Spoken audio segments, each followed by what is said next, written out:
Are you sowing the seed of the kingdom, brother, in the morning bright and fair? Are you sowing the seed of the kingdom, brother, in the heat of the noontay's glare? For the harvest time is coming on, and the reaper's work will soon be done. Will you sheaves be many? Will you garner any for the gathering at the harvest home? Are you sowing the seed of the kingdom, brother, in the still and solemn night? Are you sowing the seed of the kingdom, brother, for a harvest pure and white? For the harvest time is coming on, and the reaper's work will soon be done. Will your sheaves be many? Will you garner any for the gathering of the harvest home? Are you sowing the seed of the kingdom, brother, all along the fertile way? Are you sowing the seed of the kingdom, brother? You must reap at the last great day. For the harvest time is coming on, and the reaper's work will soon be done.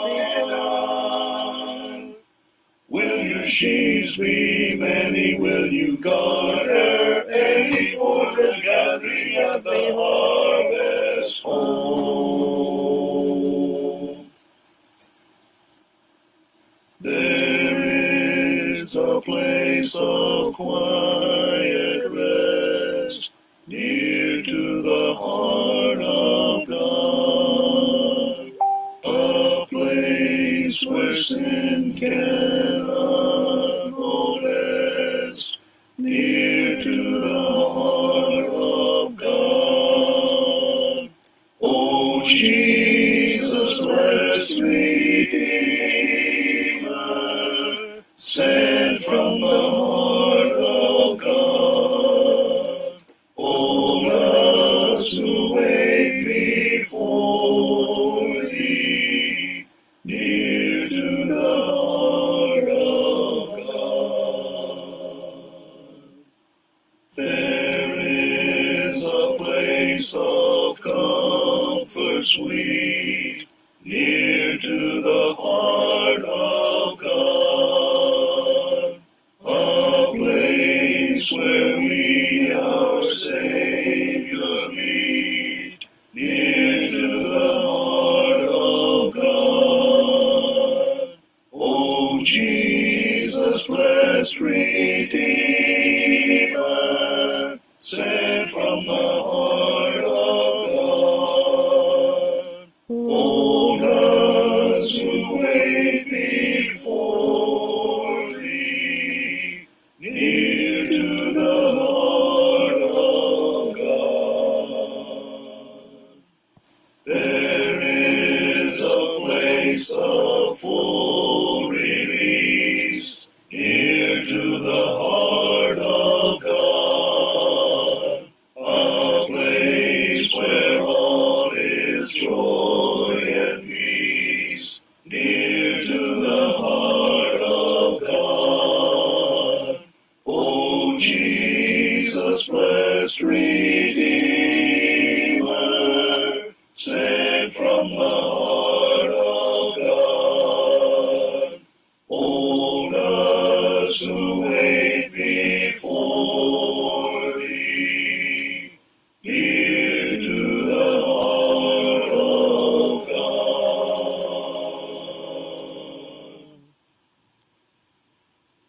Magandang gabi mga kapatid.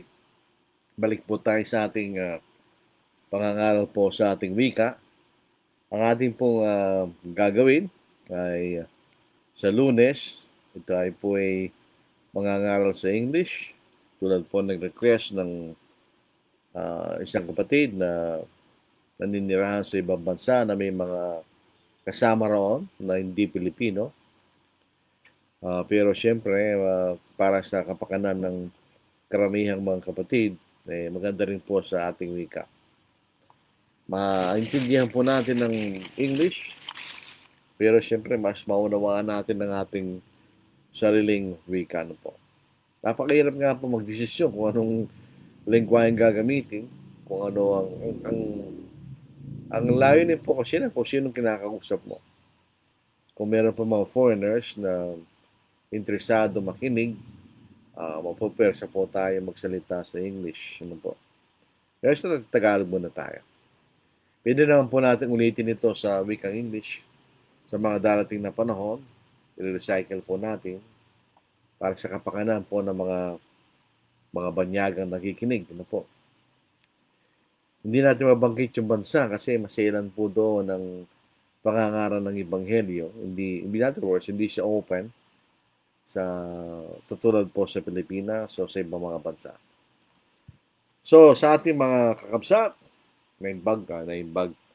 Maayong gabi sa intanan. Hindi, tama yun naimbag. Naimbag arabi, kanta kay amin kakabsat. Nagkamali na po tayo. Sa ating mga higsoon, sa mga Bisaya, sa Mindanao, at sa laylay mga dapit. Maayong gabi sa intanan, higsoon. At sa ating pong mga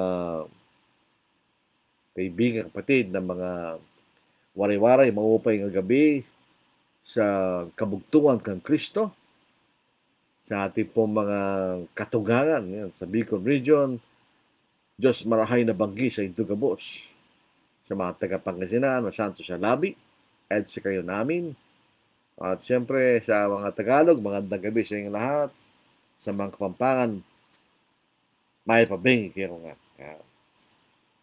Sa ating pong pag-aaralan po sa gabing ito, ay kung ano po ang ating ipapangaral. Kung tayo po ay nangangaral. If you're preaching, what should we preach? Isa pong maling kaisipan ng dapat lang mangaral ay mga mangaral, ay mali po yan. Lahat po ng mga Kristiyano ay may obligasyon na ipangaral ng Ebanghelyo. Kahit ang mga babae, pwede lang ituro sa kapwa babae ang Ebanghelyo. So, ano ating ituturo? Especially for the gospel preachers. What should they preach? Ano yung tuturo nila? Ito po ang ating gustong pag-aralan sa gabing ito. Kailangan maliwanag po sa atin sapagkat ang pangangaral ay isang mabigat na obligasyon. Hindi lang tayo basta nangangaral, nagtuturo, hindi ganun. Ito mabigat na obligasyon sa bawat Kristiyano. Now, as Christians, especially gospel preachers, what are we going to preach? Ano ang ating ipapangaral? Mahalaga po yan. Sapagkat kung ano ating ipapangaral, ay maapektuhan ng mga ating mga tagapakinig. So, anong ipapangaral natin? Basically, we are going to preach only the gospel of Christ. Ang ituturo papangaral lang po natin ang Ebanghelyo ng ating Panginoon. That is why we are gospel preachers. Kaya tinatawag po tayo mangaral ng Ebanghelyo. It means we are proclaimers of the gospel of Christ. Tayo po yung tagapagpahayag ng Ebanghelyo ng ating Panginoon. We are proclaimers. Ang salitang preacher ay galing sa salitang Gregong keros, nang ibig sabihin ay proclaimer, tagapagpahayag. Hindi sinasabi ng salita kung anong ipapahayag mo.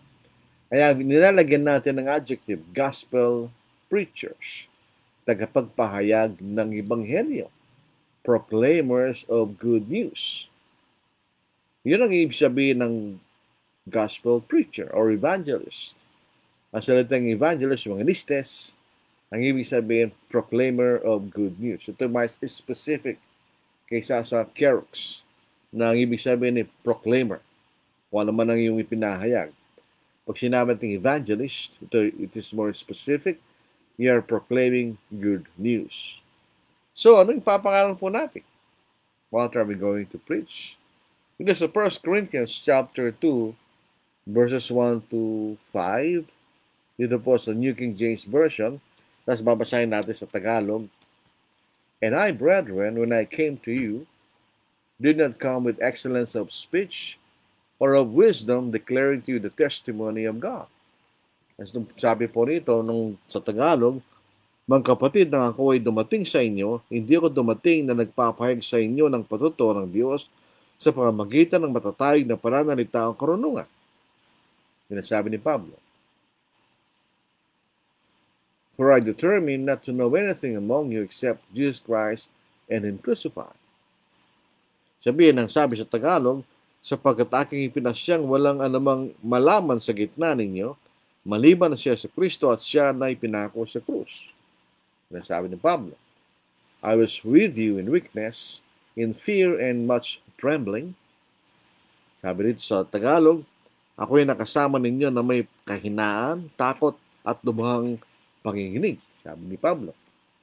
And my speech and my preaching were not with persuasive words of human wisdom, but in demonstration of the Spirit and of power. Tagalog, ang aking pananalita at ang aking pangangaral ay hindi sa pamamagitan ng mapangakit ng mga salita ng karunungan, kundi ng pagpapamalas ng Espiritu at ng kapangyarihan. That your faith should not be in the wisdom of men, but in the power of God. Upang ang inyong pananampalataya huwag maging batay sa karunungan ng mga tao, kundi sa kapangyarihan ng Diyos. So ito po, nung pumunta si Pablo sa Corinto, siya ay galing sa Macedonia, at ang mga kasamahan niya, sina Timoteo, hindi sila agad sumama kay Apostle Paul. Sila po yung nag-stay sa Macedonia sa ilang panahon, bago eventually sila pumunta sa Corinth, na doon si Apostle Paul. So siya ay nag-iisa, yung sinasabi niya, nag-iisa siya. At napakabigat ng obligasyon na naatang sa kanya. Ano ang ipinangaral ni Pablo sa mga taga-Corinto? What did Paul preach to the Corinthians? Ang sabi ni Pablo, Jesus Christ and Him crucified. Ang ibig sabihin, Ebanghelyo. Ipinangaral lang ni Pablo ang Ebanghelyo. Wala na siyang ibang ipinangaral. So ito yung Ebanghelyo na magliligtas sa mga tao kung sila'y manis sasampalataya at susunod at magpatuloy dito. So hindi sapat na tayo mabautismohan, kailangan tayong manatili sa katotohanan. Dito po sa Corinto, sa 15 kabanata, itong ating mababasa. Ito po ang ating mababasa na po. Ngayon mga kapatid, ipinaalala ko sa inyo ang magandang balita. Sa ibang salin ang Ebanghelyo, pero yung Ebanghelyo po hindi salin yun. Yun ay transliteration mula sa Grego na Evangelion, na ipinangaral ko sa inyo na inyo nang tinanggap na siya naman ninyong pinaninindigan. Na sa pamamagitan nito kayo ay ligtas kung matatag nitong panghahawakan, malibang kayo sumampalataya na walang kabuluhan. So, nang sila yung ipinangaral po ni Pablo, ang Ebanghelyo, sa mga taga-Corinto, yun po ang katotohanan, si Kristo ay namatay, na inibig at nabuhay na maguli. Sila po ay naligtas. At magpapatuloy sa kalagayan iyon kung kung panghahawakan nila ang Ebanghelyo, if they hold fast. Hold fast. Ikaw ay humawak na madiin, ibig sabihin. Hindi kakakalas, yung ibig sabihin. So, anong ipinangaral ni Pablo? Ipinangaral naman yung Ebanghelyo, wala nang iba.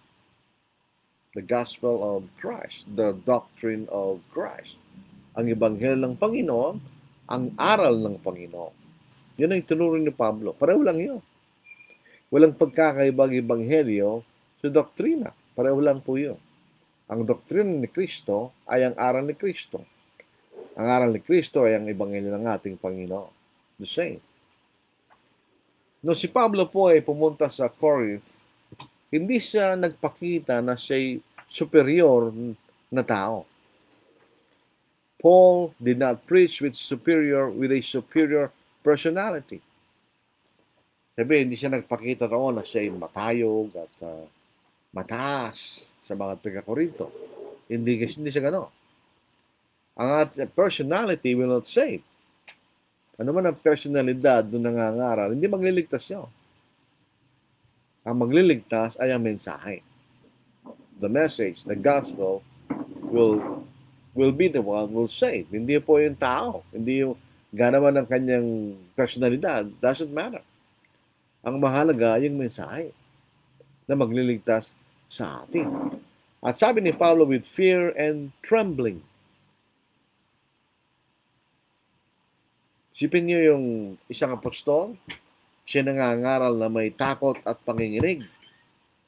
Ito yung nagpapakilala sa kanya, sa atin, na ang ebanghelyo ay isang mahalagang mensahe. It's a serious message. Kaya siya dumating na may takot at panginginig. So hindi ito ang inaasahan natin sa isang apostol. At katulad ni Apostle Paul, na maaaring inilalarawan natin siya katulad ng mga pastor ng denominasyon na napakagaling magsalita at napakagaling sa entablado. Hindi ganoon si Apostle Paul. Pagpunta po natin sa kanyang pangalawang sulat, the 2 Corinthians chapter 10 verse 10, merong critic kay Apostle Paul. Ito sinasabi laban sa kanya. Ito'y totoo. Ang sabi nila, for his letters, they say, are weighty and powerful. But his bodily presence is weak, and his speech contemptible. Ito sa Tagalog para maliwanag po sa atin na po. Sa 10 verse 10.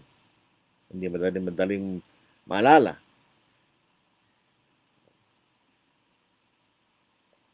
Sapagkat sinasabi nila, ang kanyang mga sulat ay mabibigat at matitindi. Subalit ang anyo ng kanyang katawan ay mahina at ang kanyang pananalita ay walang kabuluhan.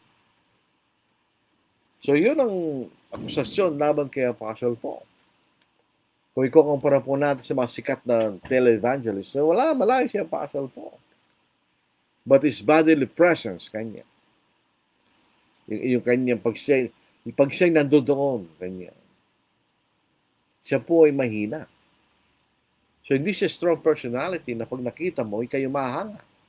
Hindi ganun ang tsura ni Apostle Paul. Ang kanyang physical appearance ay hindi impressive sa mga taga-Korinto. At ito po ay dahil siya nagtatrabaho sa kanyang mga kamay. At siyempre kung siya gumagawa ng mabigat na trabaho, manual labor, siya gumagawa ng tent to support himself, siyempre, hindi maganda ang kanyang anyo ng pangangatuman. So, yun ang itsura ni Apostle Paul. Siya ordinaryong tao lang. Sapagkat siya manggagawa, siya tagagawa ng tent. Yun ang itsura ni Apostle Paul. Kaya sabi nila, his body presence is weak. Hindi siya impressive. May mga tao na ang kailang personality, pag sila'y pumasok sa alimbaw, sa isang kwarto, matitingin ka. Very, very impressive personality. Very strong personality. Siya Apostle, hindi. Yan ay totoo. Tungkol kay Apostle Paul sa kanyang mga critics. So, yung human standard sa panahon na yon ng mga Grego, na matitindi mga nagsasalita, nagpapakita ng karunungan, hindi siya Apostle Paul. In other words, Apostle Paul did not measure up to the human standards set for important public speakers. Hindi siya pumasa sa batayan ng mga tao tungkol sa mga mahalagang tagapagsalita sa mga tao. At sabi niya, his speech is contemptible. Ibig siya, pag nagsasalita si Apostle Paul, walang nakikinig. May mga taong ganoon, pag nagsasalita sila, hindi sila pinapansin. May mga tao naman, pag nagsalita, hindi pwedeng hindi mo sila pansinin. So, ito makikita rin nyo ang illustration po rito tungkol kay Apostle Paul, nung siya nangaral sa Corinth. Hindi siya nagpakita ng isang matayog na personalidad. Siya nagpakita na simpleng tao lamang na naggumagawa sa kanyang mga kamay. at hindi siya impressive na tagapagsalita. The opposite sa kanyang mga sulat. Sa kanyang mga sulat talaga mabibigat at matitindi. Tulad ng alam po natin. Pero sa personal, hindi ganon si Apostle Paul. So, paano siya nangungumbinsi? Hindi sa pamamagitan ng kanyang personality, kundi sa bigat at tindi ng pangangaral niya sa Ebanghelyo. Yun ang makikita natin. Kaya nga Apollos sila naglakbay ni Apollos. Si Apollos ay mas magaling magsalita kaysa kay Apostle Paul.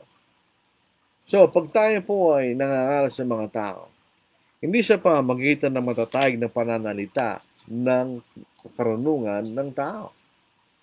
In other words, hindi yung we project ourselves. Hindi na mahalaga eh. Halimbawa, you project yourself as very impressive, hindi magliligtas yun. Walang kaugnayan sa kaligtasan. Ang magliligtas sa atin, yung salita ng Diyos. Ang sabi ni Pablo, doon sa kanyang tinuran, sabi niya, ulitin po natin, doon po sa verse 4, and my speech and my preaching were not with persuasive words of human wisdom. Persuasive words of human wisdom. Ano ba ang katangian ng mga tao pag nagsasalita? Ang katangian ng mga tao pag nagsasalita, gumagamit sila ng mga bagay para yung mga tao ay tumuon sa kanila. Para makuha niyang atensyon ng mga tao. Yan ang ginagamit ng human wisdom. Paano kayo magpapatawa, o ikaw ay magkukwento, etc. Hindi yun ang pangangaral ni Apostle Paul. Hindi ibig sabihin na we do not persuade people when we preach the gospel. Ibig sabihin, hindi naman ibig sabihin tayo hindi nangihikayat pag tayo nangangaral. We are persuading people. Walang kwenta yung mangangaral na, mangangaral lang ako, bahala ka sa buhay mo. Hindi We persuade people. We make strong arguments from the Bible para sila po ay maniwala na kailangan nila ng kaligtasan. We persuade people. Hindi yan pinagbabawal ni Apostle Paul. Ang pinagbabawal ni Apostle Paul is to make the presentation more important than its contents. Para ba sinasabi natin kung paano ako magsasalita sa harap ng mga tao, how I project myself, yan ang magliligtas. Wrong! Ang magliligtas yung nilalaman ng yung sinasabi. It is not a matter of showmanship. Hindi yun ang pangangaral, yung sinasabi ni Apostle Paul. Ang sabi niya, demonstration of spirit and power.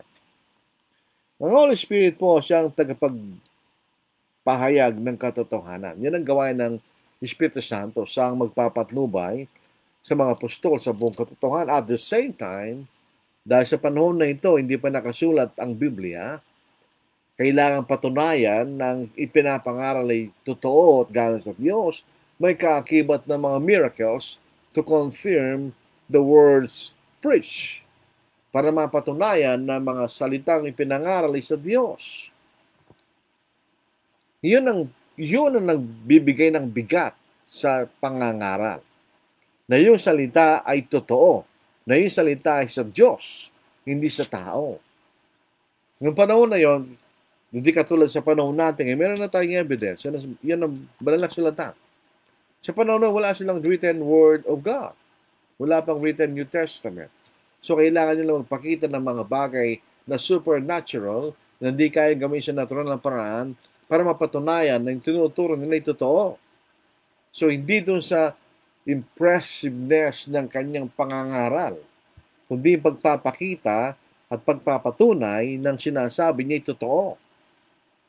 Dito ganyan po ninyo. Dito sa Mark 16, verse 19 to verse 20. Ito po'y patungkol sa mga apostol na sila'y sinugo ng ating Panginoon. So then after the Lord had spoken to them, he was received up into heaven and sat at the right hand of God. And they went out and preached everywhere, the Lord working with them and confirming the word through the accompanying signs. So mayroong tanda, yung tanda ay miracles. Mayroong mga miracles na nagpapatunay ng sinasabing na ito totoo. That is what convinced people para sila maging Kristiyano. na sinasabi natin ay totoo. Meron din po sa Hebrews chapter 2 verse 3 and verse 4. How shall we escape if we neglect so great a salvation, which at the first began to be spoken by the Lord, and was confirmed to us by those who heard him? God also bearing witness both with signs and wonders, with various miracles and gifts of the Holy Spirit according to His own will.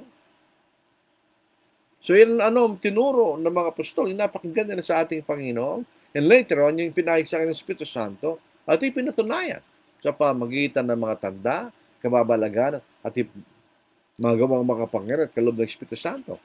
Pare-pareho lang po yun. Signs, dahil ito'y nagtuturo. Wonders, dahil ito'y nagbibigay sa iyo ng kaisipan. Ano ibig sabihin ito? Miracles, dahil ito'y hindi galing sa natural na kapangyarihan ng tao. At saan nanggagaling ito? Sa pamagitan ng Espiritu Santo. So yun ang paraan para maipakita ni Pablo, Apostle Paul, ang kanyang sinasabi ay totoo. At yun ang paraan para maniwala yung mga tao. So, bakit ganon? When we preach the gospel, we direct people away from us. Pag tayo pinapaka natin ng Ebanghelyo, hindi natin inilalagay ang ating sarili. Ito ay ating inilalayo sa mga tao. Dinadala natin sila sa Diyos. Sabi nga natin, to God be all the glory. Tayo po ay walang kalalatihan, kundi ang Diyos lang. Pagka tayo nangaral na gusto mong ikaw ay angahan ng mga tao, ay hindi yan tama. So yan, pananampalataya nila ay masasalig sa iyo, hindi sa Diyos. Ang sabi dito ni Pablo that your faith should not be in the wisdom of man, but in the power of God. Sa mga kasalukuyang denominasyon, hindi ganun eh. Yung mga aral, usually sabi ng pastor, kinukuha niya atensyon ng mga tao papunta sa kanya. Hindi patungo sa kanyang mensahe. In other words, patungo sa Diyos. So tingnan niyo, yan ang proseso ng pangangaral ni Apostle Paul. It's the complete opposite ng mga modernong tagapangaral ng mga denominasyon. Kung ang pinag-uusapan ay presentation o pinag-uusapan ay performance, magaling sila sa mga mangaral ng Ebanghelyo. Dahil tayo, umaasa lang tayo sa mensahe ng Diyos. At yun lang ang ating tinuturo sa maliwanag at simpleng paraan. Dahil yun ang magliligtas. So in other words, what we preach is what the Bible teaches. Kung ano ang ating pinapangaral ay yun lamang itinuturo ng Biblia. Whether we are teaching the books of the Bible o yung tinatawag nilang expository preaching or specific topics o topical preaching. Dapat yung Biblia, kung ano tinuturo ng Biblia, yan lang ating ituturo. Hindi ganito. Ganito denominational way. We do not begin our study by having our idea or ideas and prove those ideas by the scriptures. Baliktad yun. Anong itinuturo? Yung idea mo, hindi sinasabi ng Biblia. This is a wrong way of preaching because we are not preaching the Word of God but our own idea or ideas. Kasi kung nag-isip nun eh. Tapos, patutunayan mo ngayon ng idea mo sa pamamagitan ng paggamit ng mga talata na galing sa Biblia, usually in a wrong way. You are misusing the scriptures. Pagka gano. This is how the denominations teach. They teach their denominational teachings by formulating their own ideas and then prove these ideas by the scriptures, by wrongful use of scriptures. Siyempre, hindi naman yung tinuturo ng mga talatang ginamit nila eh, but just to prove their ideas. Yun ang gagamitin nila. Meron silang supporting evidence or proof text. Hindi actually evidence, but proof text. Ibig sabihin, inialis nila yung talata sa kanyang tamang kahulugan para mapatunayan lamang nila yung idea nila na gusto nilang ituro. You are not preaching the Word of God. Magkaganon. You are preaching your own idea. Hindi ka gospel preacher, no, pag gano'n. Because ang tinuturo mo, hindi ang bagihan ng ating Panginoon. Now, let us give some examples. The Jehovah's Witnesses believe that they are the witnesses of Jehovah. In effect, the Watchtower organization. They are the witnesses of Jehovah. Do we have witnesses of Jehovah today? None. Hindi man natin nakitang Diyos. Hindi man natin nakitang diretso ang makapangyarihang gawa ng Diyos. Wala. Ang nasa atin lang ay nakasulatan. Because according to the Jehovah's Witnesses, they are the witnesses of God today. They prove this idea by using scriptures out of context. Pagka yung mga denominationalists, they use verses out of context. Ginagamit nila yung mga talata, hiwalay sa kanilang kahulugan. For example, dito po sa Isaiah chapter 43 verse 10 and verse 11, "You are my witnesses, says the Lord, and my servant, whom I have chosen, that you may know and believe me, and understand that I am He. Before me there was no God formed, nor shall there be after me. I, even the Lord, and besides me there is no Savior." Sino yung mga saksing ito? Who are these witnesses? Are these witnesses the Jehovah's Witnesses? The Watchtower organization? No, hindi. Sino ba tinutukoy ng Panginoon na kanya saksi? Who does God refer to as His witnesses in these verses? Tignan natin sa Isaiah 43 verse 1. To whom God is speaking. Sino kausap ng Diyos? Jehovah's organization? O Watchtower organization? Hindi. Sino kausap niya? And then we will know who are the witnesses. Tignan natin. Sa Isaiah 43 verse 1, "But now thus says the Lord, who created you, O Jacob, and He will form you, O Israel." Sino ang kausap ng Diyos? Ang bansang Israel. God is talking to the nation of Israel. Maliwanag. "Fear not, for I have redeemed you. I have called you by your name. You are mine." Sino yung witnesses? The nation of Israel. Not the Jehovah's Witnesses or the Watchtower organization. Hindi ba? Ginagamit din po Acts chapter 1 verse 8 dahil mababasa rin natin sa witnesses doon. So in other words, when they read something in the scriptures referring to witnesses, they claim they are those witnesses. Pag nakakita sila ng pangalang mga saksi, sabi nila, kami yun. Tingnan po natin kung sila nga yun.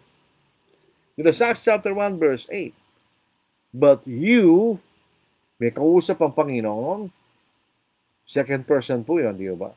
"But you shall receive power when the Holy Spirit has come upon you, and you shall be witnesses to me in Jerusalem, and in all Judea and Samaria, and to the end of the earth." This refers to the apostles. Ang tinutukoy po yung mga apostol. Anong sasaksiyan nila? They will witness the death, the burial, and the resurrection of Christ.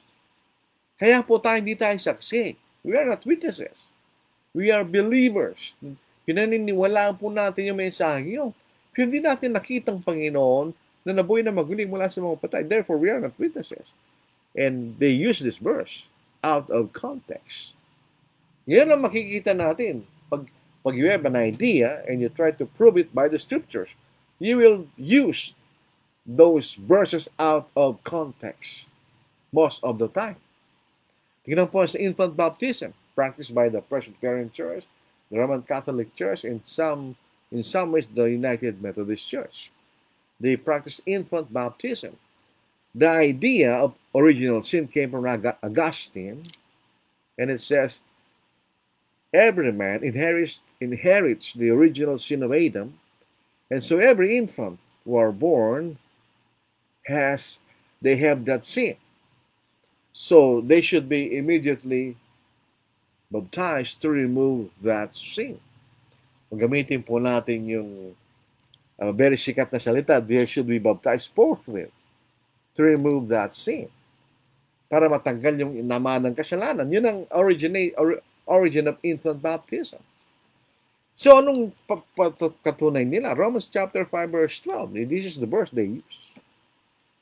Therefore, just as through one man, sin entered the world, and death through sin, and thus death spread to all men because all sinned. Tingnan niyo yung talatang ito. Meron ba tayong mababasang sinasabi na sa pamamagitan ng isang tao ay namanan nilang kasalanan ng tao yun? Ang sinasabi dito, death through sin. We are separated from God because of sin. How are we separated? Because all have sinned.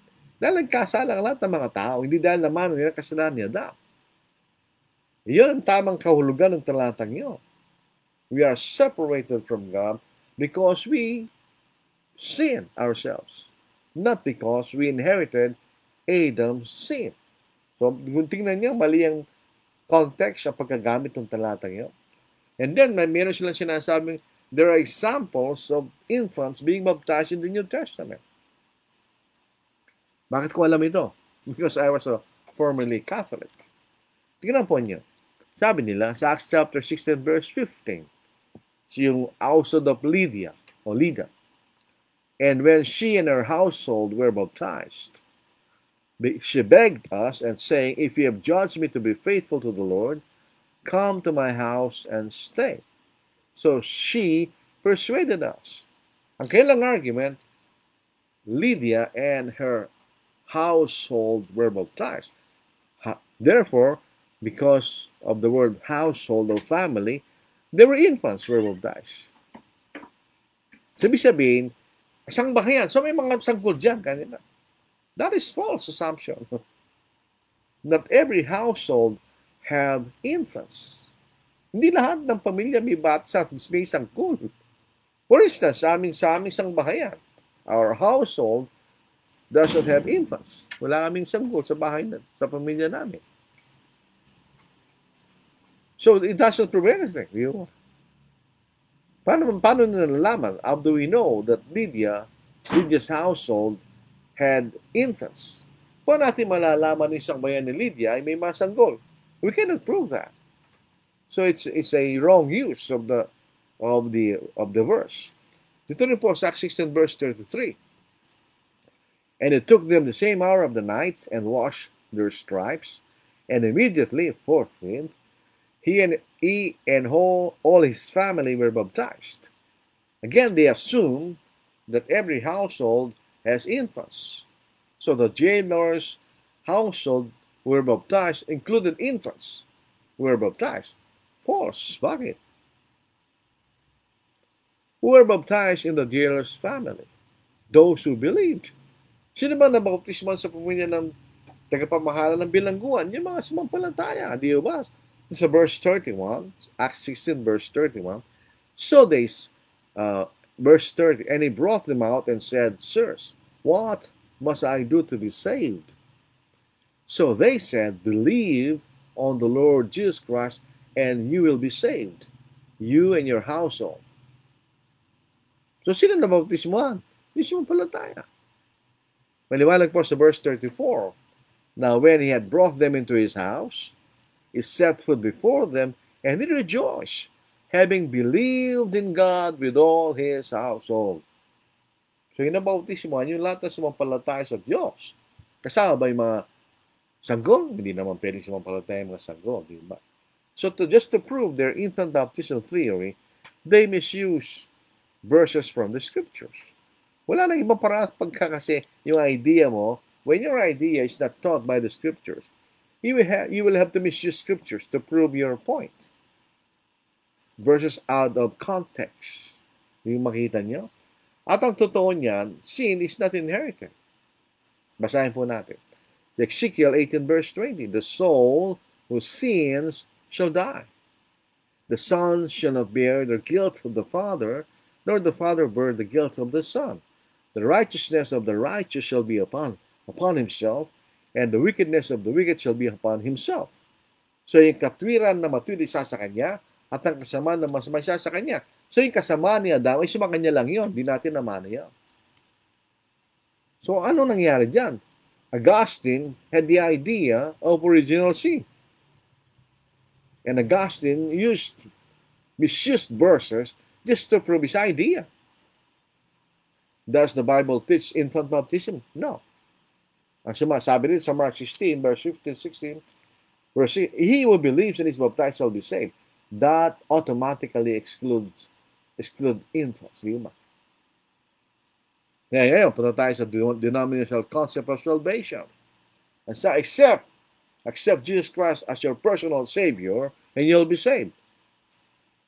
Usually by faith only. Ito ba yun? Do we need to accept Jesus as our personal Savior? Yes. How? Paano? Pag tayo na bautismo, ano? Basahin po natin sa Galatians chapter 3, verse 26 to verse 27. For you are all sons of God through faith in Christ Jesus, so we need faith. For as many of you as were baptized into Christ have put on Christ. So when did we receive Christ as our Savior? When we believed and were baptized. Hindi nung tayo sumampalataya lang. Nasabihin pa ng mga tracts, pray this prayer, kanya. Walang pray this prayer, wala man tayo mababasang gano'n sa Biblia. Pagkatapos, sa Romans 6 verse 3, di ba? Or do you not know that as many of us as were baptized into Christ Jesus, were baptized into His death? We are baptized into Christ Jesus. So, tingnan po nyo, they have the false idea, if you will receive Jesus Christ as your Savior when you believed only. Mali po yun. Sa kailan ka na-convert? When you were baptized. Yun talagang totoong sinasabi ng Biblia. So we should correctly use the Scriptures. We should not misuse the Scriptures. Pagka we attempt to prove our own idea, not taught by the Scriptures, we'll have to misuse the Scriptures. Because the Scripture do not teach your idea. Hindi naman tinuturo ng kasulatan yung inisip mo. Inisip mo lang yun. Hindi tinuturo ng Biblia yun. Kaya dito po sa 2 Timothy chapter 2, verse 15, dito po sa New American Standard Bible, I can only recommend na dalawang Biblia na madaling maunawaan, totoo, at accurate. New King James Version at New American Standard Bible. Sabi dito sa NASB, be diligent. Tingnan nyo, there's no shortcut.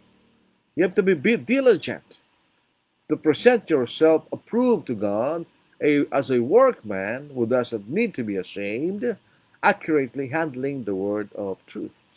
When we say accurately handling the word of truth, in other words, you know your Bible, you understand your Bible, and you use your Bible correctly. Yan ang sinasabi ni Pablo. Because the Word of God can be used wrongly. Pwede natin gamitin ang salita niyo sa maling paraan. Ito po sa Pangalang Pedro, chapter 3, verse 15. And regard the patience of our Lord as salvation. We need patience to be saved. Yun ang sabi niya. Kaya nga ang Panginoon ay nagpapahinuod sa atin para tayong maligtas. Just as also our beloved brother Paul, according to the wisdom given to him, wrote to you, as also in all his letters. Yan ang ibig sabihin ng epistles, letters. Speaking in them of these things, in which are some things hard to understand, which the untaught and unstable distort, as they do also the rest of the Scriptures, to their own destruction. When we use the Bible wrongly, it will lead to our own destruction. Sabi ni Pedro. So kinakailangan, mag-ingat po tayo dyan. We just don't preach our ideas. We need to preach what the Bible teaches. Yan ang pagkakaiba ng dalawa. When we preach by what we have proven to be what the Bible teaches on a certain topic. if we are making a topical sermon. Ibig sabihin, ang paksang itinuturo natin ay paksang na napatunayan natin na itinuturo ng Biblia. Yan ang tamang pangangaral. And how do we do that? We need to look for all the verses regarding that topic, or at least majority of them.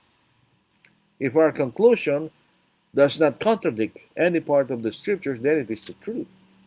Pag yung ating konklusyon, pagkatapos nating pag-aralan ang bawat talata na tumutukoy sa paksang gusto nating ituro, doon natin matapatunayan kung anong itinuturo ng Biblia sa paksak yun. Yun ang tamang pag-aaral. Kasi kung hindi, mamamali po tayo. Mamamali tayo pag hindi natin tinignan lahat. Parang sa korte lang po yan. There's a court case. The judge will let both the prosecution and the defense to present all their witnesses and all their evidence.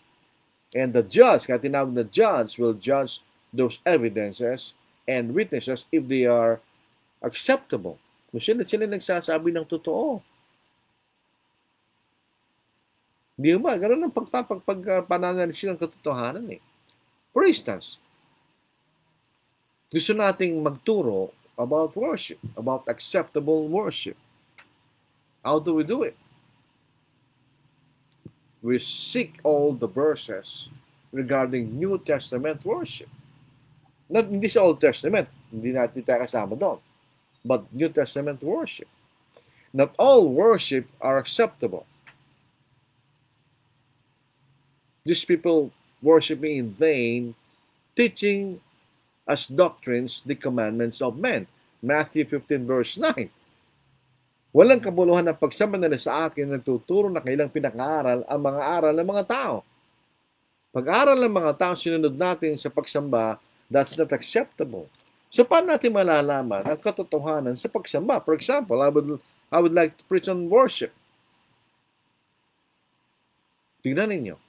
We collate all the verses regarding New Testament worship. Ganun lang, simple. It requires diligence. Hanapin mo lahat eh. Hanapin mo siya lahat. At ito, I promise you, when you do that yourself, hindi mo malilimutan yung sermon mo. You will memorize it. Hindi mo siya malilimutan. Pag ikaw gawa ng sermon mo. Sige niyo. Paano? What are the acts of worship? Number 1, teaching. Acts chapter 2, verse 42, they were continually devoting themselves into the apostles' teaching and to fellowship, to the breaking of bread, and to prayer. So, meron pagtuturo, di ba? Doon sa unang mga apostol, ang mga alagad, sa Acts chapter 2, yung nabautismohan sa Jerusalem on the day of Pentecost. Also, in Acts chapter 20, verse 7, when Paul and his companions worship with the brethren at Troas. Now, on the first day of the week, when the disciples came together to break bread, Paul, ready to depart the next day, spoke to them and continued his message until midnight. So, meron pangangaral. Number 1. Pangalawa, may awitan. Paano natin nalaman yan? Yan ba idea natin? Hindi. That is what the New Testament teaches. There is singing in worship. Bakit? There are verses that teach that there should be singing in worship. Colossians 3:16. Let the word of Christ dwell in you richly in all wisdom, teaching and admonishing one another in psalms and hymns and spiritual songs, singing with grace in your hearts to the Lord. Singing. Ephesians 5:19. Speaking to one another in psalms and hymns and spiritual songs, singing and making melody in your heart to the Lord, singing. Hebrews 13:15. Therefore by him let us continually offer the sacrifice of praise to God, that is the fruit of our lips, giving thanks to his name. The fruit of our lips, singing. Di ba? Bunga ng labi ang pag-awit. There is collection. There are verses that teach that there should be collection. So 1 Corinthians 16 verse 1 and 2, now concerning the collection for the saints, As I have given orders to the churches of Galatia, so you must do also. So hindi lang ito utos sa Corinth. Ito utos din sa mga churches of Galatia. On the first day of the week, let each one of you lay something aside, storing up as he may prosper, that there be no collections when I come. Collection for the saints. So there's collection, di ba? Acts chapter 2, verse 42, and they continued steadfastly in the apostles' doctrine and fellowship, in the breaking of bread and in prayers. Fellowship, koinonia, common sharing, yun ang collection doon. So may collection. Then they remembered the death of the Lord Jesus. So Acts chapter 2, verse 42, and they continued steadfastly in the apostles' doctrine and fellowship, in the breaking of bread and in prayers. Yung salitang in the breaking of bread is a figure of speech called synecdoche, a part speaking for the whole. Sa Lord's Supper, there are two acts, breaking of bread and drinking of the fruit of the vine or grape juice. So when breaking of bread is mentioned, pertaining to the Lord's Supper, automatically kasama po yung pag-inom ng katas ng ubas. Acts 20 verse 7, binasa na natin. We have already read it. Now on the first day of the week, when the disciples came together to break bread, Paul, ready to depart the next day, spoke to them and continued his message until midnight. Now on the first day of the week, when the disciples came together to break bread. Synecdoche. So 1 Corinthians 11 verse 23 to verse 25, for I received from the Lord that which I also delivered to you, that the Lord Jesus on the same night in which he was betrayed took bread, and when he had given thanks, he broke it and said, take, eat, this is my body which is broken for you. Do this in remembrance of me. In the same manner he also took the cup after supper, saying, this cup is the new covenant in my blood. This do as often as you drink it in remembrance of me. So may utos, di ba? Mababasa natin. May halimbawa, may utos. And lastly, there are prayers. Acts 2:42, yung pinakauli sinabi, they continued steadfastly in the apostles' doctrine and fellowship, in the breaking of bread, and in prayers. And so 1 Thessalonians 5:17, pray without ceasing. So yun ang 5 acts of worship. Are we sure? Yes! Wala na tayong mababasa na iba. There's no clapping. Walang pagpapalakpak pag magaling yung nagsasalita. We do not read that. Wala tayong mababasa gano'n. There is no dancing in the New Testament worship. Wala tayong mababasa gano'n. There is no jumping up and down. Wala tayong mababasa gano'n. In fact, New Testament worship is very orderly. Hindi magulo. So, yun ang isang example. Paano tayo magtuturo ng worship? We have to read the Bible. What the Bible teaches about New Testament worship. Collate all the verses regarding the New Testament worship. So, makikita mo ngayon kung ano tinuturo ng Biblia. You're not preaching your idea. If you are a gospel preacher, we do not preach our ideas. We are preaching the gospel. What the Bible teaches. Yun ang trabaho ng isang mangaral. Tandaan po natin, we should remember we are just mere servants of God. Pag tayo po ay lingkod lamang, wala tayong karapatang magturo ng ating sariling kuro-kuro o ideas. Lingkod lang tayo ng Diyos eh. We do not teach our own ideas, but the Word of God. The preacher is not the Savior. Hindi tayo tagapagligtas, actually. Sino? Christ and His gospel. We are God's instruments in order that His message of salvation is preached. Yun lang. So if you preach your own idea, you are not a servant of God. You are a servant of yourself. Dahil yung tinuturo, may idea mo lang. You have to preach the gospel. What the Bible teaches. Wala nga shortcut dyan eh.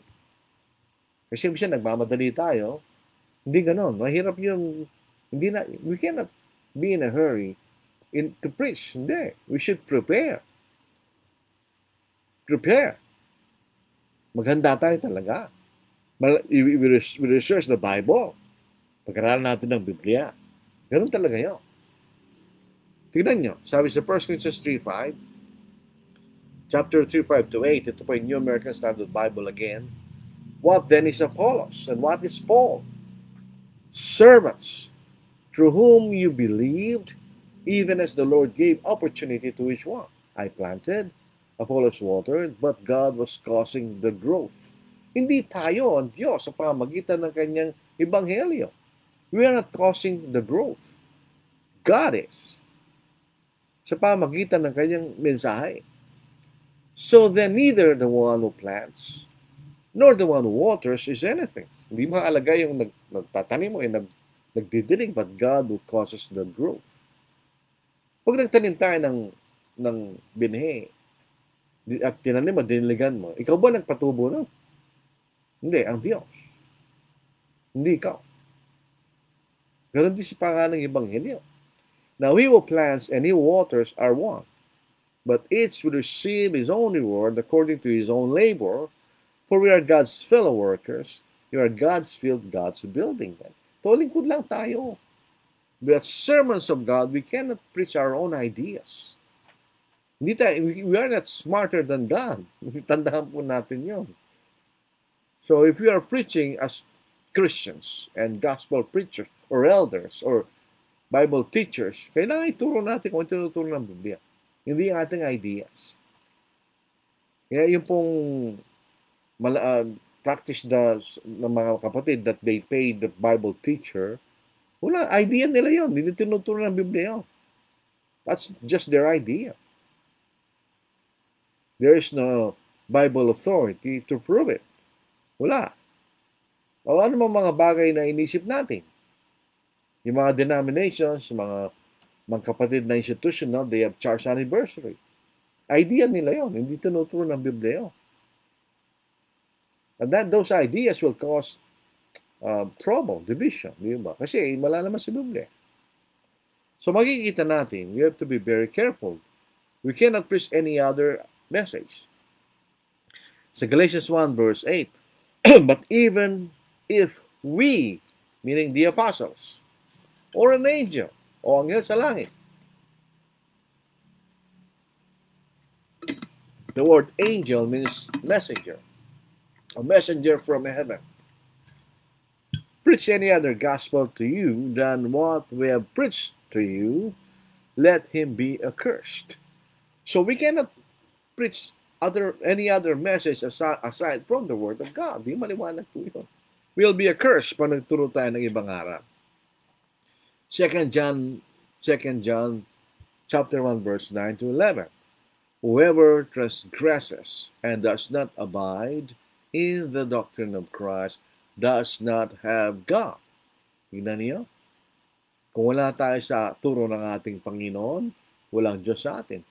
He who abides in the doctrine of Christ as both the Father and the Son.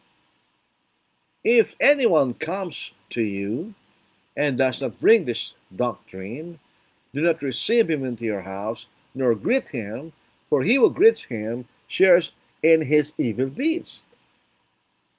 So pag nagturo isang kapatid ng aral, hindi turo ng Panginoon, at tinabi mo amen, tinatanggap ko yun, pare-pareho kayong patay. Hindi kayo maliligtas. Yan ang sabi ng Biblia, hindi ko sinabi yan. So, therefore, we need to be careful of what we teach or what we preach. Ingat po tayo. Because it will affect your own salvation. It will affect the salvation of those who hear you.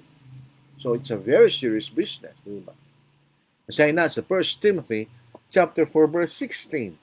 Take heed to yourself and to the doctrine. Continue in them. Meaning taking care of yourself and the doctrine, for in doing this, you will save both yourself and those who hear you. What if you preach your idea, not the gospel? You'll be condemned, and also your hearers will be condemned. How serious is the business of preaching? Kung di pa natin nararamdaman yan, mga kapatid. It takes time and patience in studying the Word of God. Talagang kailangan yan panahon at masusing pag-aaral. Susunugin mong kilay mo. Talagang seryosong pag-aaral yan. Only the Word of God can strengthen and edify the souls of men. Tignan nyo, when Apostle Paul was bidding goodbye to the elders of the church at Ephesus, this is what he said. Acts chapter 20, verse 32. So now, brethren, I commend you to God and to the word of his grace, which is able to build you up and give you an inheritance among all those who are sanctified. So we are not motivational preachers. We are preachers of the Word of God. Iba kasing motivational yan. Yan ay psychological way of encouraging people. Hindi natin trabaho yun. We edify people by teaching them the Word of God. That's our motivation actually. Di ba? We preach the Word of God to strengthen and edify them, to build up their faith. You cannot build faith by making jokes. You're not building faith that way. Hindi mo patatatagin ng pananampalataya sa ganung paraan. As much as possible, we minimize human elements in preaching the gospel. Dapat salita lang ng Diyos talaga yan. How do we convince people? By showing them that you know the Bible and you know what you are preaching. Then you will convince people who are serious and open-minded. Di ba? Kahit ako naman, hindi mo maniniwala sa isang nagtuturo kung hindi niya alam ginagawa niya. That's how you demonstrate the power of the Word of God. Itinuturo mo sa kanila sa maliwanag na paraan at maunawaan nila. Kung ayaw na makinig, it's up to them. The purpose of the preacher is just to preach. The work of the listeners is to believe and obey. Hindi natin sakop yun. Ang sakop natin, magturo ka and persuade them. Kung ayaw nila, so what? Wala tayong magagawa doon. They will answer that on the last day. Di ba? Dito sa Acts chapter 20, verse 26 to verse 27, Paul said, "Therefore I testify to you this day that I am innocent of the blood of all men." Meaning I have made my responsibility as a gospel preacher. For I have not shunned to declare to you the whole counsel of God. What did Paul say? What did Paul teach? Teach the whole counsel of God, not his own ideas. Di ba? Wala man tayo mababasa ganun sa Biblia that you teach your own idea. Your own idea doesn't count. It doesn't matter. Walang kwenta sa harapan ng Diyos yan. He doesn't care about our ideas. He cares about His Word. Yan ang tinitingnan niya. Tinuturo ba ang kanyang salita? We cannot be smarter than God to teach our own idea. Di ba? Sabi nga po sa Isaiah chapter 55, 8 and 9, basahin po natin. Isaiah chapter 55, 8 and 9. Itong ating mababasa. Sapagkat ang aking mga pag-iisip ay hindi yung mga pag-iisip, at niyan yung mga pamamaraan ay aking mga pamamaraan, sabi ng Panginoon. Sapagkat kung paanong langit ay higit na mataas kaysa sa lupa, gayon ang aking mga pamamaraan ay higit na mataas kaysa sa inyong mga pamamaraan, at ang aking mga pag-iisip kaysa sa inyong mga pag-iisip. So how can we teach our own ideas over the Word of God? Diba? Mahirap yun, delikado po yan.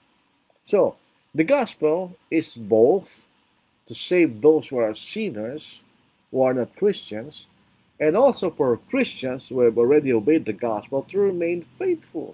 So there are two kinds of parts of the gospel. Part which makes us disciples, and parts which make us to continue being disciples. In Matthew 28, verse 18 to verse 20. And Jesus came and spoke to them, saying, "All authority has been given to me in heaven and on earth.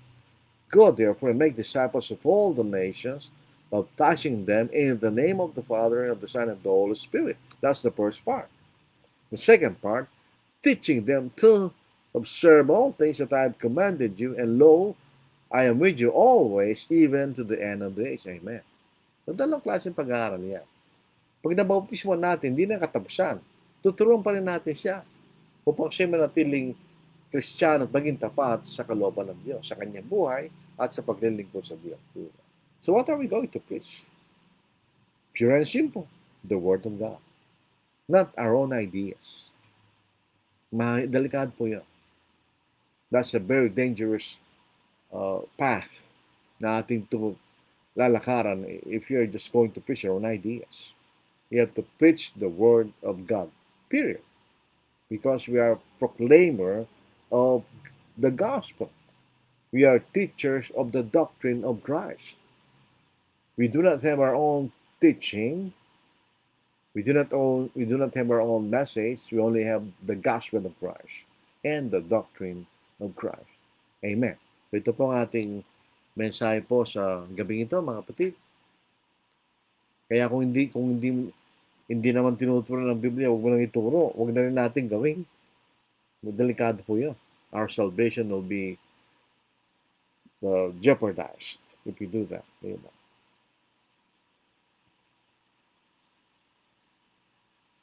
So, yun po mga bumati. Mix-mix naman, ano po, pwedeng Tagalog, English, maintindihan po natin.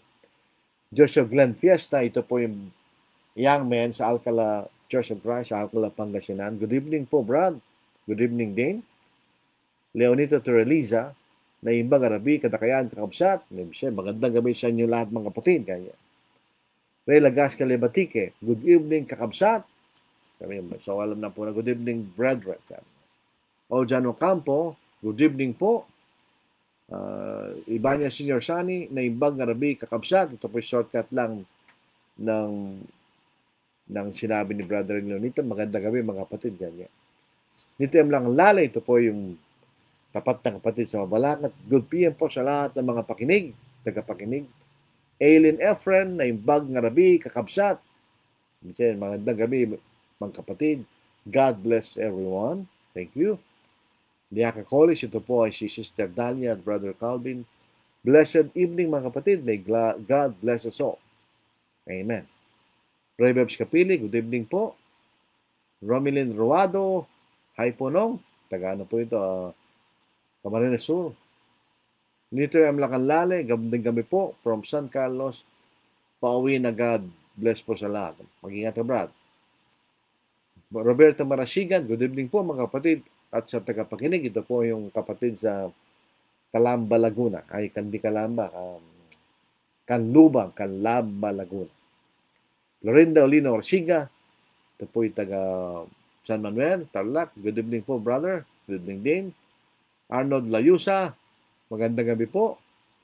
Day Valdez, magandang gabi po. Ito po ang taga-benta po ng ulam namin. Melinda Dison Senis, blessed evening po, brother. Lordy, and good evening po sa lahat ng mga kapatid. Ay, may tanong si Brother Bartolome, mamaya at sagutin. Ito natin last, wala na. Pwede ba natin ipasok dito? How about birthday, Brad? Ganyan. Kung sila ay magpa-thanksgiving at may preaching naman, doon, Brad, masama ba itong gawin kasi hindi nabasa sa Biblia? Kung yun ay gagawin sa loob ng church building as a church activity, bawal yan. Pero kung ito yung birthday ng tao at gagawin sa bahay niya, walang problema yan. Walang masama na magmangaral sa bahay niya at magpagpasalamat sa kanyang birthday, di ba? Pero pag ginawa natin yan sa church, gagawin natin sa church building, wala tayong authority yan. Birthday, na naman po yan, ang birthday. Pwede ka mag-birthday, pwede hindi. Bahala ka doon. Kung anong gagawin sa birthday mo, bahala ka rin. Kung gusto magpasalamat at may panalangin at preaching, very good. Wala lang masama doon. Kung sa bahay mo. At individual, hindi sa loob ng church. At as a church activity. Isa may nagse-celebrate ang birthday when brethren are assembled. Sa Sunday, wala pong scripture yon. Hindi kasama birthday sa gawain ng iglesia. Jimmy Bartolome Domingo, pwede ba natin ipasok ang mga patay at magkasal sa church? Wala kasi mabasa sa Biblia. Magandang tanong po yan na po. Ang sinasabi ng kapatid na Chismi, ang mga sinasabi ng mga kapatid, pag may patay sa loob ng church building, doon nila uh, binuburol, yun po'y pagkakataon na magturo tungkol sa salita ng Diyos. Pero mag-ingat po tayo. Kasi usually sa Filipino custom, pag may patay, nagpapakain. Pagka binurol ang bangkay sa loob ng church building, hindi pwede yun. Magpakain. Kung magpakasal, ganun din. Ano lang, seremonya lang siguro dahil ito'y pagkakataon na magturo ng Biblia. Pero actually, hindi gawain ng iglesia yan. Yan ay gawain ng individual. Pwede naman gawin sa bahay yung mga yan. Di ba? O kaya, kung kasal, pwede mong gawin sa mga ngayon, garden wedding, gano'n. Dito sa amin, sa Angeles City, Southside Church, there is no instance na yung patay binuburo sa loob ng church building. Pupunta sila sa mga funeral homes. Ngayon, walang pera yung tao, nasa bahay. Ngayon, yung mga nagkakasal, hindi rin sila nagpapakasal sa church building. Nagpapakasal sila sa garden or resort, gano'n. So, wala pa kami experience na ginawa namin yan sa loob ng church building. Totoo yun, wala tayong mababasa. Kung gawin natin sabihin, okay, karoon tayo wedding ceremony, at ituro natin tungkol sa kasal, etc., sa marriage, etc., baka pwede pa. Pero actually, social activity po yan, yung ba? Ang religious lang niya na yung sanctity of the marriage na makikita natin. Pero hindi gawa ng iglesia yan. Hindi gawa ng iglesia magkasal ng tao. Pagka nagkakasal tayo, we are not agent of the church. We are agent of the government. Kaya kumukuha tayong lisensya sa gobyerno eh. Di ba? So, para mag-ingat po tayo, para sa akin, huwag na lang sa church building. Pero gusto niyo, bahala kayo. Mahirap nga kasi wala tayong mabasa sa Biblia. Hindi naman sa exactly bawal yan. Kasi minsan walang ibang lugar, mahirap lang yung kapatid, doon siya magpapakasal. Ceremony lang, tapos magturo, tapos wala na. Yung dito kakain, pwede pa siguro yan. Okay, sa patay, ganun din, walang kainan sa loob ng church building. Magiging social activity po yun. Hindi na spiritual yan. Ngayon, kung yung kapatid, hindi naman sumasamba ng buhay siya, bakit siya, wala siyang karapatang iburol din sa loob ng church building, hindi nga siya sumasamba eh. Yun ay decision about local church, kung anong gagawin nila dyan. Kung papayagan nila o hindi. Pero para sa akin, dahil di naman talaga specific na gawa ng iglesia yan, sa labas na lang. Ito, marami na pong lugar ngayon na pwedeng iburol yung patay o pwede kang magpakasal. Sa amin nga, ayaw nila yung church building eh. Doon siya magpapakasal eh. Ayaw nila eh. Siguro napapakitan sila o ano, I don't know. Ayaw nila eh. Marami na akong nakikitang wedding. Usually, ginagawa nila sa mga resort o sa mga function hall ng mga hotel, etc. Pero wala pa akong nakitang nagpakasal sa church building namin. Wala pa akong nakita. So, maraming salamat. Pag-aralan po ninyo kung anong konklusyon sa mga bagay na yan. So, tama ka, wala tayong babasa sa Biblia. Minsan baka nakagawian na lang nila, naging custom na ginagawa nila yan, but necessarily na meron tayong authority na gawin natin yung ganung mga bagay. Maraming salamat po. Thank you very much sa inyong greetings at mga pagbati at mga comments. Yung sagot natin, hindi naman necessarily tama yan. Kailangan natin pag-aralan mismo sa ating sarili. Tumutulong lang po yung nagtuturo para magsipo tayo at pag-aralan po natin ang Biblia. Ito pong awit na ito, Standing on the Promises. Ito po yung kauna-unang awit na nilid ng nasirang Broderick Darasin. Nandun po kami sa Sinait, Ilocos. Andun po, noong panahon na yun, si Brother Jim McDonald yung nangangaral. And because it was a gathering of preachers, majority preachers, they let the preachers lead singing. At that time, Brother Rick doesn't know how to lead singing. So, siya po ay nasign.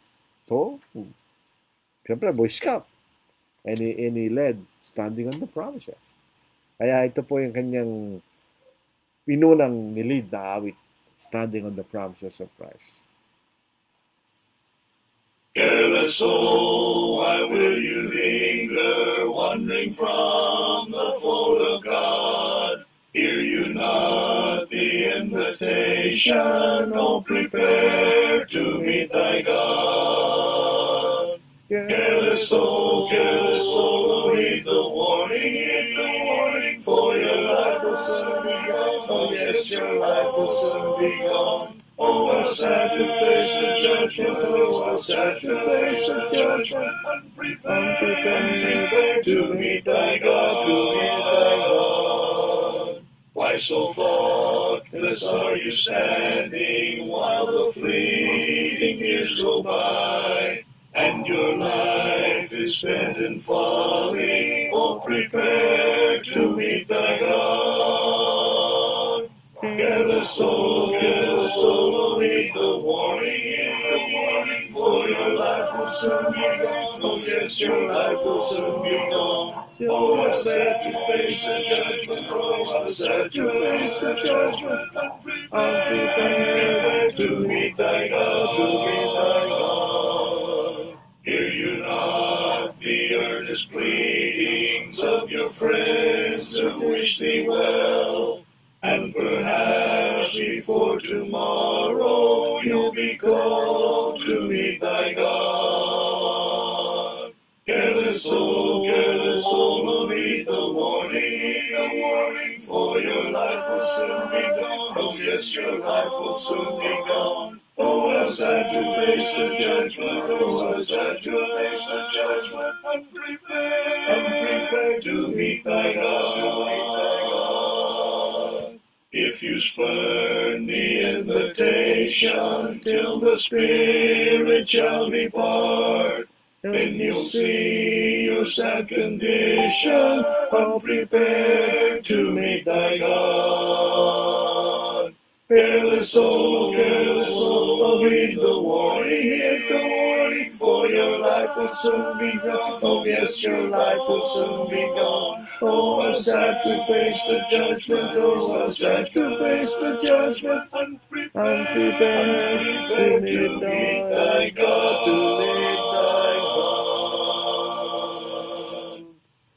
Delikado po pag hindi tayo nakahanda. How long has it been since you talked with the Lord and told him your heart's hidden secrets?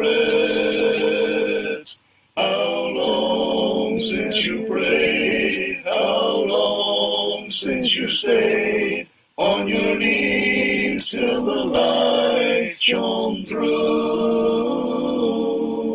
How long has it been since your mind felt at ease? How long since your heart knew no burden?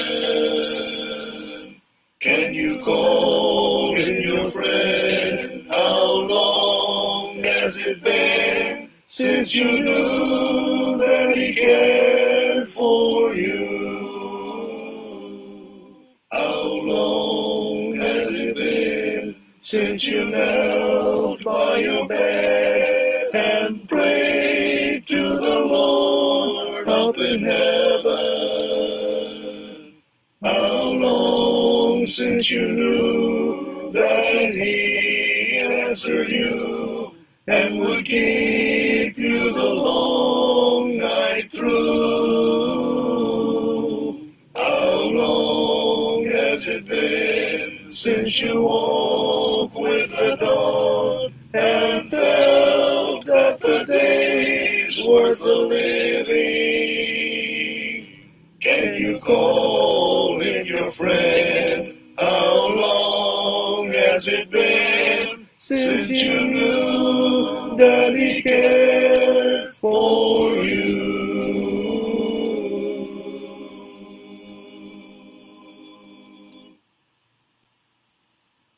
Maraming salamat mga kapatid sa ating pagkakataon na ito na muli binigay po sa atin.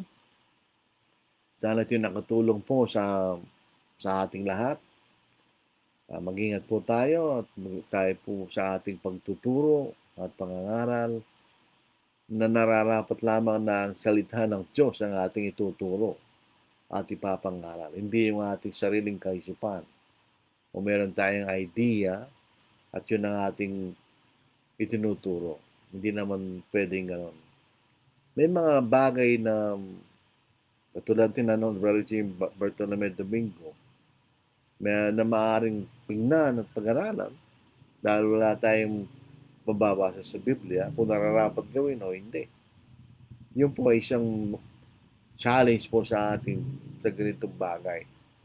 Pero as much as possible na makikita natin dapat ang masusunod ay ang kalooban ng Diyos, hindi ating sariling kalooban. So tayo po ay manalangin. Muli kami nagpapasalamat sa inyo sa ganitong oras na ibinigay po sa amin na aming pinag-aralan yung mga salita. Naway ito'y magdulog po sa amin ng kalakasan ng aming pananampalataya at magpatuloy po kami sa paglilingkod sa inyo, Diyos. Patawarin po niyo kami sa iyong mga pagkakasala. Iwas niyo kami sa tukso upang huwag po kami magkasala. Kung magkasala kami, bigyan niyo kami ng kapakumbabaan, tagapin po namin ang aming mga pagkakamali. Naway ang bawat sa amin po ay tumibay sa aming kaalaman, ang iyong kalooban. Upang sa araw ng paghuhukom, pagdating ng aming Panginoon, ay makasama kami doon sa mga bilang na inyong tatanggapin sa inyong kaharian sa langit. At usually, tulad din po ng dati, dinadalayan po namin ang aming mga nangunguna sa aming pamahalaan na sana ibigay sila ng karunungan na at least mapanatili po ang katiwasyan at kapayapaan sa iyong bansa upang kami rin na yung mga anak ay magpatuloy sa paglilingkod sa inyo. Now, ibigyan pa rin nyo kami ng pagkakataon na mahanap ang mga kaluluwa ng mga tabukas ng kaisipan na tanggapin ninyo yung kalooban. At ang mga bagay po ito ay aming hiningi sa kilang Panginoon sa Kristo. Amen. Siso po, at nakati ng ating lalamunan. Baka po sa anong Biyernes na susunod na ating pangangaral. Kung meron po kayong request, sabihin lang po ninyo na po at ating gagawin ng ating makakaya na yan. Saliksikin ng banal na sulatan tungkol sa mga bagay na inyong gustong pag-aralan.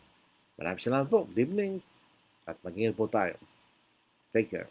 God bless.